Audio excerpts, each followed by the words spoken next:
Kinutlogikan sa Ebanghelyo sumala ni San Mateo. Mateo Kapitulo 18, versikulo 1 hangtod 5, ug versikulo 10. Niadtong higayona, ang mga tinun-an nangadto kang Jesus ug nagutana, kinsa man ang labing dako sa gingharian sa langit. Si Jesus mitawag, ug usa ka bata ug gipatindog niya sa atubangan nila. Ug miingon siya, hinumdomi kini, gawas kun mausab kamo ug mahimong sama sa mga nga bata, dili gayud kamo makasulod sa gingharian sa langit. Ang labing dako sa gingharian sa langit, mao ang magpaubos sa iyang kaugalingon ug magpakasama ni ining bata. Ug ang makadawat og usa ka bata nga sama niini sa akong ngalan, magdawat kanako. Matngoni ninyo nga dili kamo magtamay bisag usa ni ining mga gagmayng bata.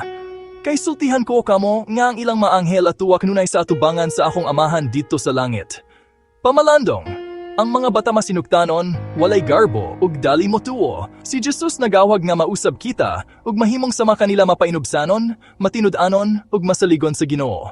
Ang kadakan sa gingharian sa langit dili sukdon sa gahom o dungog kundili sa pagpaubos ug pagalagad. Ang tawo nga magpakabos sama sa bata, mao ang giila nga dako sa mata sa Dios. Ang pagdawat sa usa ka bata sa ngalan ni Jesus sama sa pagdawat kaniya mismo.